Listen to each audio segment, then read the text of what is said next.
Outward Motorsports, and today we have a 2015 Porsche Macan S, and we're going to be diagnosing the heating issue or the overheating issue with the car.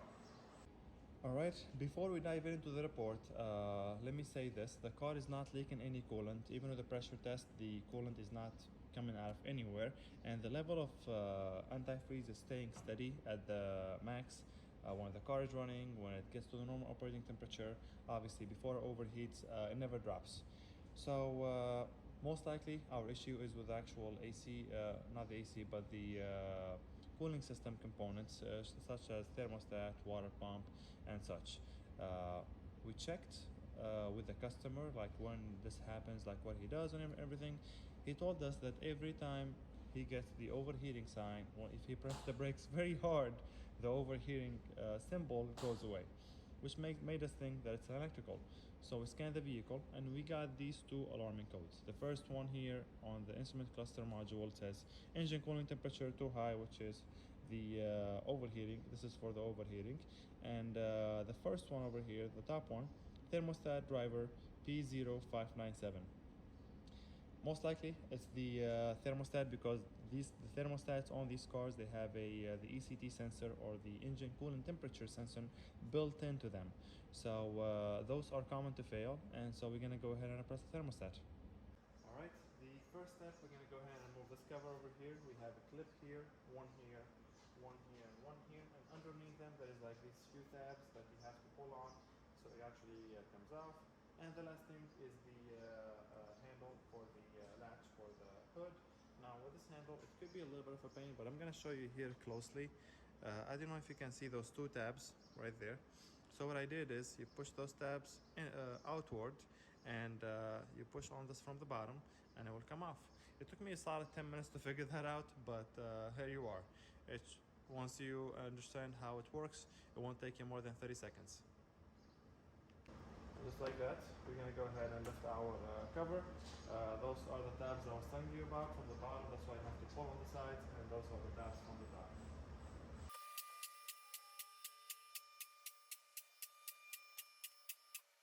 Alright, first thing we're going to do, we're going to go ahead and remove this cover so we can access the radiator drain plug, so we can remove the coolant from the car.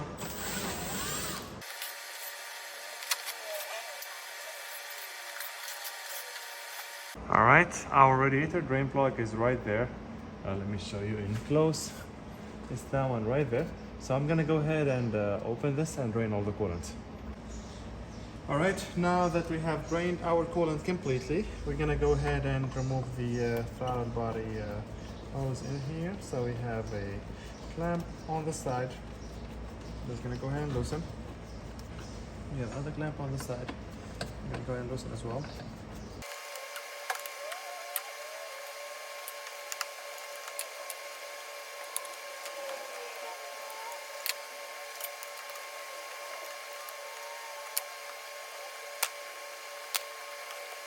Alright, now that we have the throttle body intake hose off, we're going to go ahead and disconnect the actual throttle body. We have this connected here. It has a tab on this side and a tab in the bottom. So I'm going to try to cut both my hands in. Might be easier if I use a pick. See if we can reach it. There we go. So, like I told you, there's a tab in the bottom, you press on. I don't know if you can see it or not, but the tab in the bottom you press on, and the tab up top you press on and you pull it out. Or you can use a pick. What I did, I threw the pick under this. I kind of lifted the tab up while pressing on the tab from the bottom, so that way I can use my other hand to pull it out. And that's the first one. Now we can go ahead and remove our throttle body. It's held on by these 4 T25 screws. So I'm going to go ahead and remove that right now.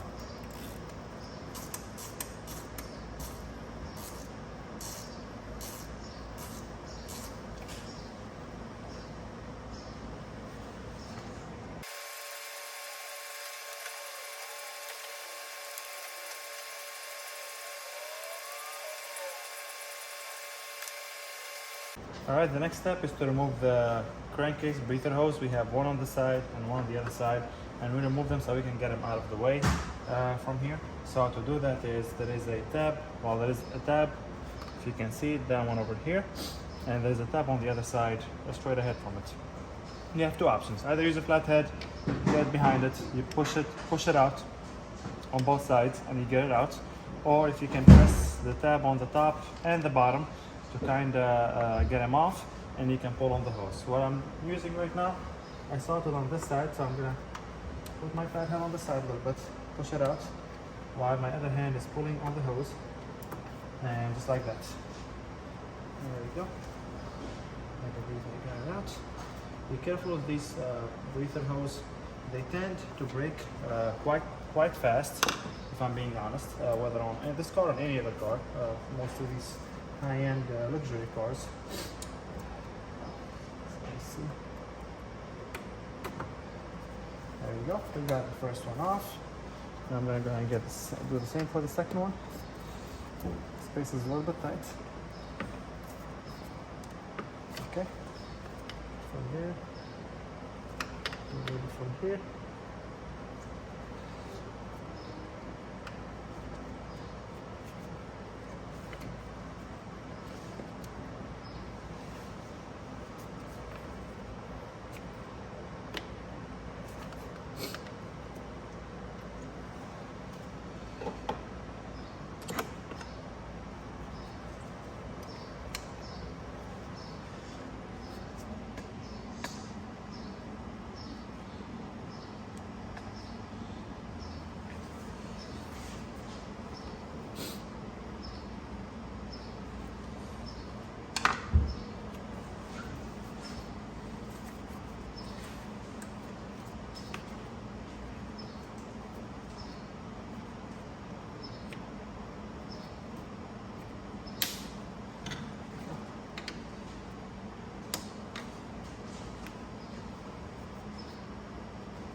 Alright, I got both PCV hose disconnected, or crankcase breather hose disconnected.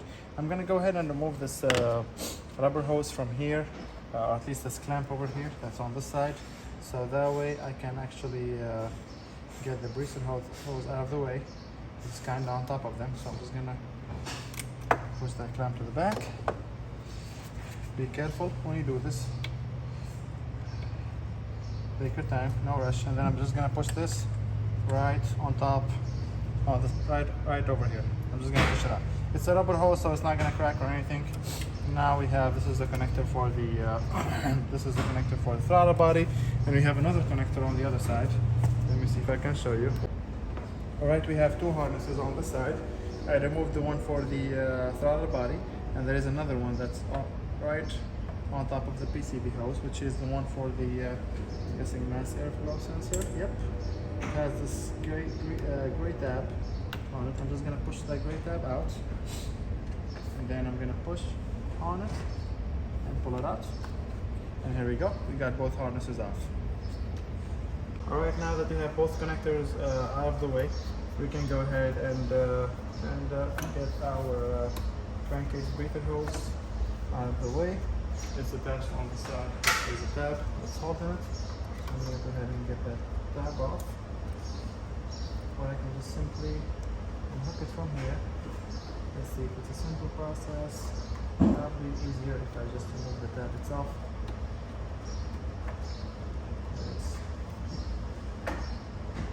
Flathead probably works best. There we go.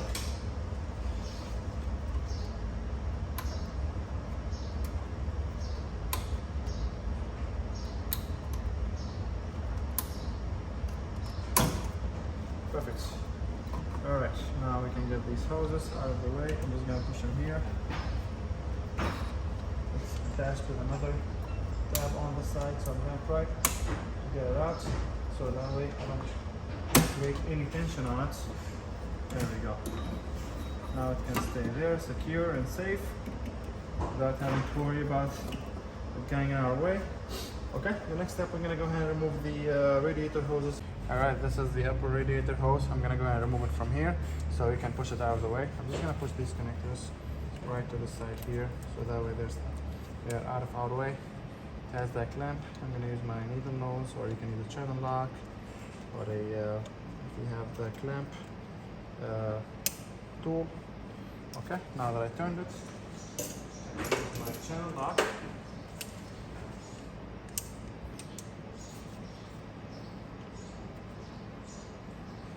I'm just gonna push it outward. There we go. Leave it there. There we go.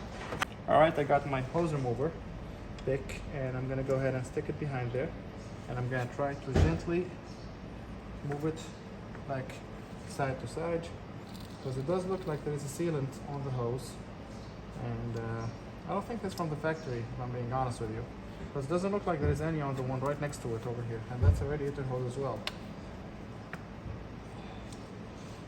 Okay, so let's put it on the side.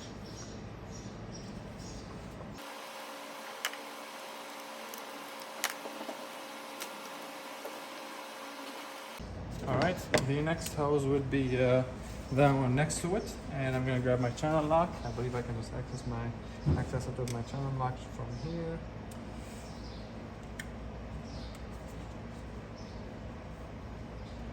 There we go. And I'm just going to start moving it backward, slowly.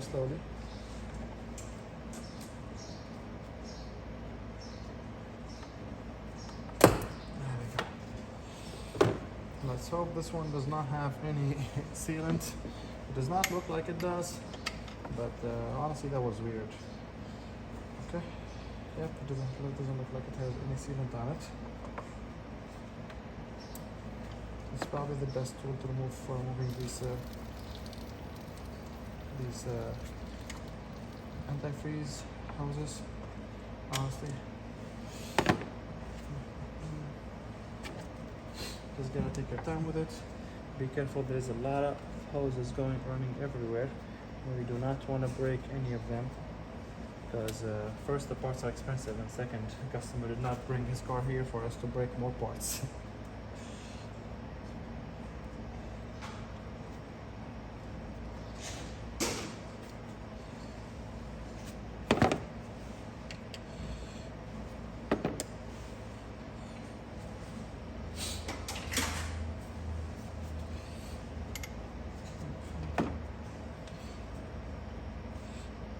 With you, this hose does look like a pain in the butt, because this part here is metal, and so there isn't really much room for you to wobble it or move it around. So I'm going to see if I can move this clamp a little bit further ahead,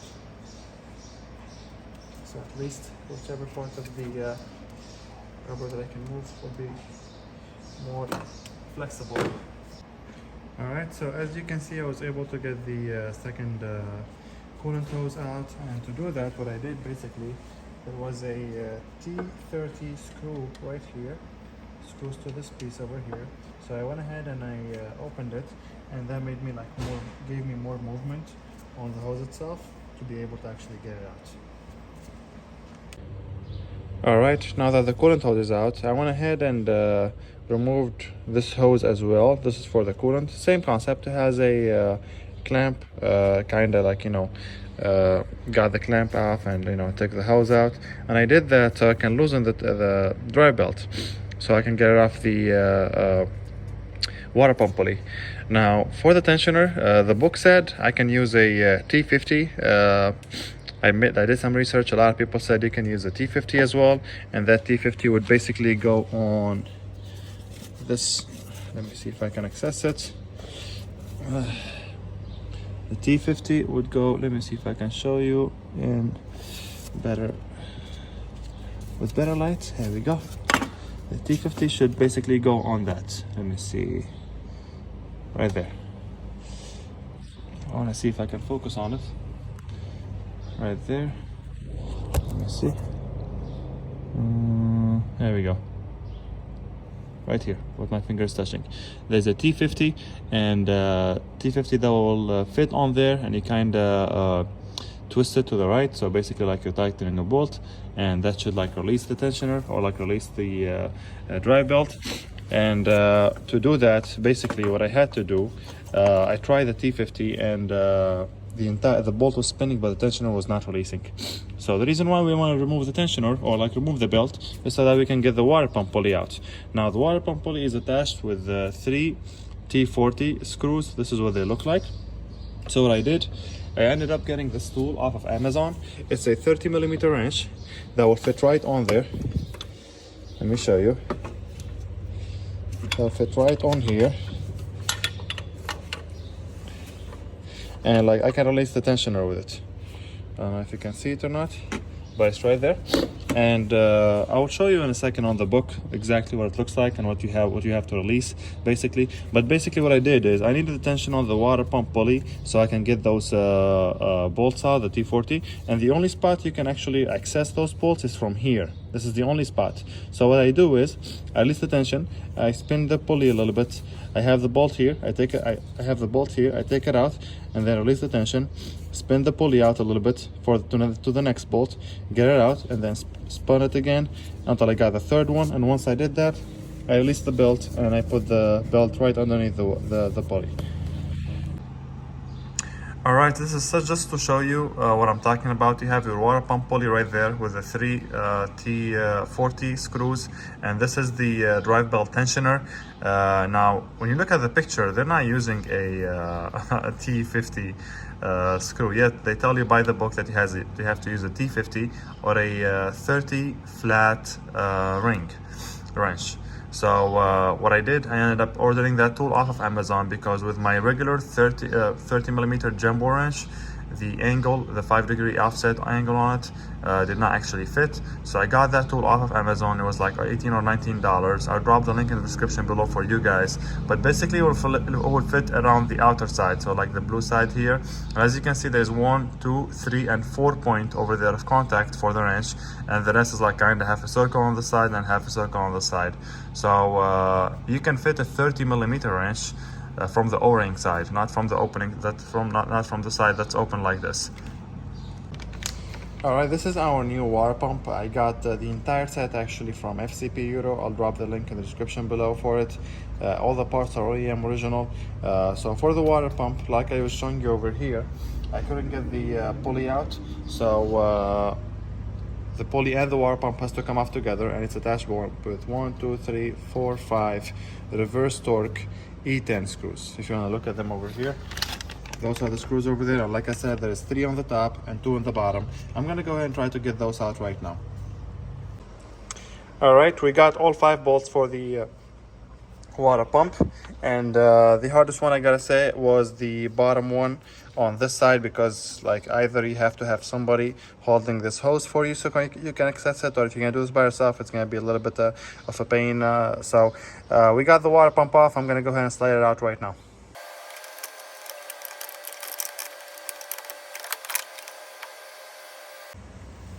All right, now we're gonna go ahead and remove the sensor that's on top of the thermostat, the ECT sensor. It has a tab on the back, so I'm just gonna push it towards the south side and then pull on the sensor itself. Let me show you what the tab looks like. Basically, let me see if I can show you. Actually, the tab on this seems to be broken, so it wasn't probably even sitting there properly. There's probably just like kinda in there. Anywho, we got this done. Now the proper way of taking out the thermostat, which is right here, which is where that sensor just went in, that black piece over here where my finger is at, that's where the thermostat is. It plugs in behind the actual water pump. Now there is a special tool. Technically it's like a rope with a rod. You guide the rope inside the thermostat, inside and outside, and you tie it, you put that rod, and you kind of pull on it. That, or there is another way that I'm about to show you. Alright, before we dive into how we're gonna remove thermostat, this is how the thermostat is installed basically, and the water pump comes in front of it. If you look right there, that's what I was telling you about earlier. Basically there is a special tool, which is a rope that goes in and out, and you put a rod here like in the knot and kind of pull it out. It has a gasket over here and a gasket over here, and in the next clip I'll show you how we're gonna take this off. All right, so to show you how we're going to remove the thermostat, I'm going to show you on the thermostat itself. What I'm going to do is I'm going to stick my pry bar right here. So in front of this screw for this hose, see that screw right there? So we have this one and that one. We're going to stick it right in front of it, right here. And until our pry bar touches the thermostat. And then what it's going to do is it's going to bring it right about here. And then we're going to pry. So let's see if that would work. There we go. And then I'm going to see if I can pry a little bit on here. And just like that, the thermostat is officially out. Let's go ahead and pull it out. Now this car was at another shop. So to be honest with you, I have no idea what this silicone over here is. But we'll make sure to show the customer and let him know, so that way he has an idea of what's going on. All right, now that we have the thermostat out, I'm gonna go ahead and clean up the spot where the thermostat goes. I'm gonna try and get my hand in there as much as possible and clean up the sides and clean up the edges, because it seems like the previous shop put some kind of sealant or gasket on the radiator hoses. I don't know if you can see it on this here, but I have no idea why they would use why they would do that. So we're gonna make sure we're gonna clean this up. I got most of it out earlier on these two hoses at least, but it seems that they used it on the water pump, even though the water pump came in with a new gasket, or at least like when you order a replacement from the dealer, it should come in with a new gasket. And as far as the part numbers, as far as the parts, I got everything original, but I got from FCP Euro, because the dealer kind of told me that it's gonna take a couple of weeks for him to get the part. Same thing, whether from FCP or from the dealer, they both were original. So I'll make sure I drop the link in the description below for those parts, or I'll probably just drop off the part number for this specific model. If yours has a different engine, you have a Macan and has a different engine, the part numbers might be different, but the process should be about the same. I'll still consult with your local dealer about the repair procedure first before jumping on doing this at home as a DIY. It's a very demanding job. I'm not trying to scare you, but honestly, it does take a lot of time, and you do need a special tool, especially the wrench that I showed you earlier for the belt tensioner. This is it. This is what it looks like, by the way. I don't know if I showed it to you guys earlier or not, but it's a 30mm wrench. I have my other 30mm wrench, but because of the angle, it kind of hits against here, so I couldn't kind of fully pour it in place. All right, now that should be cleaned up. I'm gonna grab another towel, making it up a little bit more, and I'll show what we're gonna do next. All right, we got our new thermostat, and this is the part number, by the way. I'm gonna just show it right there if you wanna pause and grab a screenshot or get the part number. That's the part number for the thermostat. And the thermostat, it has to go in a certain way. So basically what I mean by that is the sensor over here, that connector, that 2-pin connector, it has to go in straight, like facing the top. So I'm gonna go ahead and actually, before I do this, I'm gonna grab some oil and I'm gonna lubricate these ends over here just a little bit, so it makes our job easier and kind of seals it in there. All right, I got the thermostat gasket oiled up and lubricated. I'm gonna go ahead and try to push this in properly. Like I said, that connector has to be facing you, and well, facing the top, that is. There we go. I'm gonna go ahead and try to push it in, and I'll show you what we're gonna do next.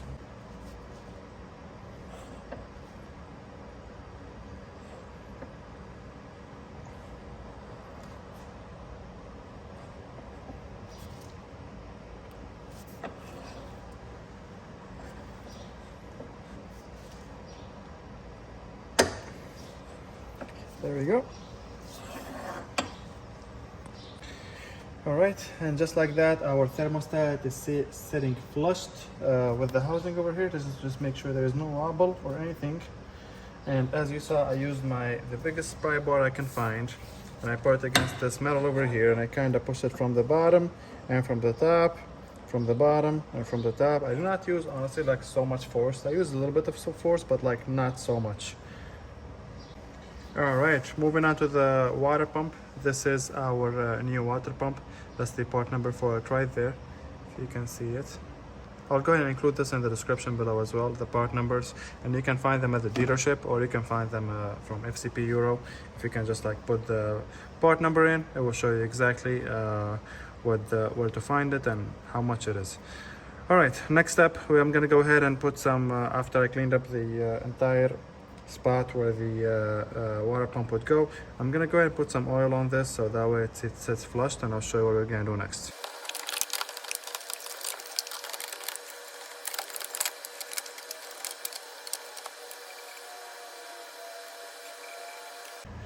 All right, as you saw, I went ahead and put the water pump with the pulley, and I put the first bolt to kind of align it. So what I'm going to do, I'm going to go ahead and grab the other two bolts that's on the side. I'm going to install them manually as well, so that way we make sure everything is aligned, and we'll go and then after that we'll go ahead and do the one at the bottom. So let me go ahead and start with the ones on this side.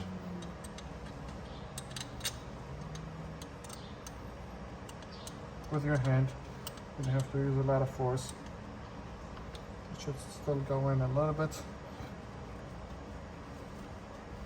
There we go. I'm gonna put them up top as well to kind of align it and put it in place. And I decided to do the water pump and the pulley together at the same time because it's kind of a pain to get the water pump installed, and I'm trying to kind of fit that water pump in front of it. So I just decided to go ahead and do that just like how I took it off. All right, and then we have the one on the side here. As you can see, so far I'm only using my hands. I'm gonna go ahead and install the rest of them with my hand, and I'll show you what we're gonna do next.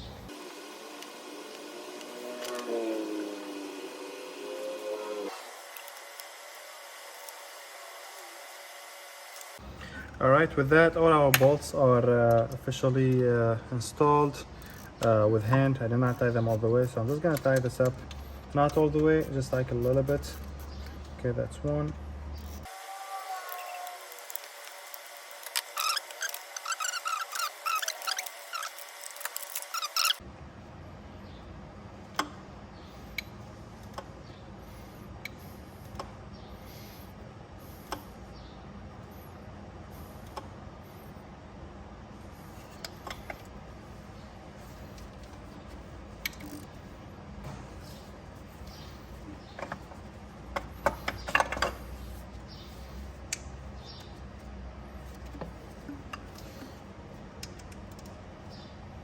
All right, we went over all of them. Now they are fully tight.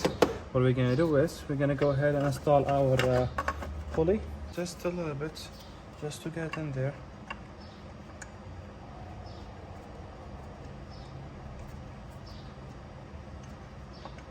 There we go. I think we got it in.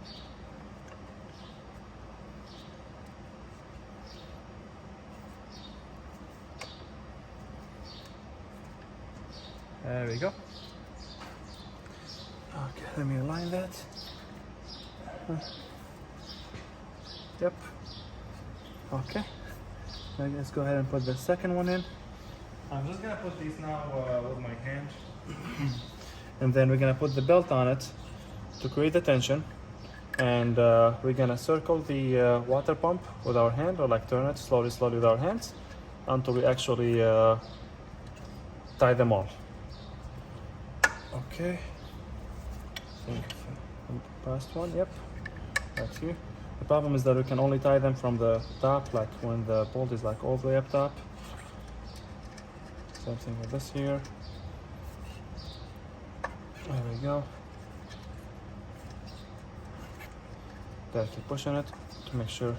So as you can see, I turn it, I tie the bolt, I turn it a little bit more, I tie the next bolt with my hand, and all the way until the pump is like, the water pump pulley is like no longer wobbly. I didn't tie them obviously all the way with all the way up. So now I'm gonna go ahead and grab my wrench for the tensioner, and I'm gonna go ahead and try and sit it on there. Let me get this hose out of the way. Tensioner is right there. Okay. Now it's sealing properly. Let me see if I can bring it all the way here so I can pull on the belts. Put it on top of the water pump. I'm pretty sure the belt probably came off another pulley. So let me check.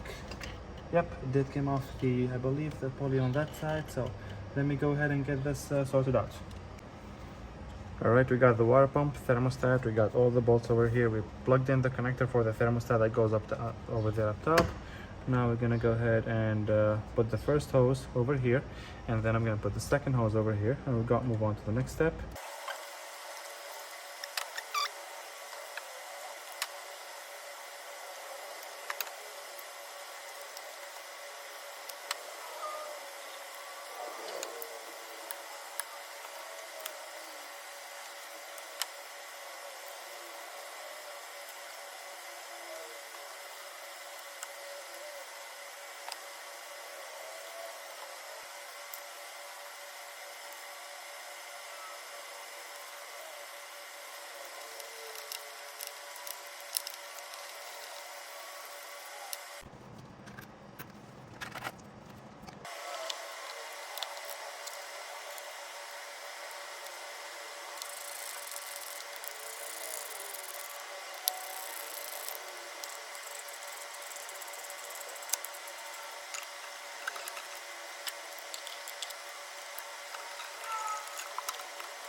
All right, once we're done, we put everything back together. We filled up the coolant, we bled the system, and here we are. Everything is all set. The code, the original code that was on the car for the thermostat is gone. The code was literally coming up as soon as you start the car, which made us think it was the sensor on the thermostat.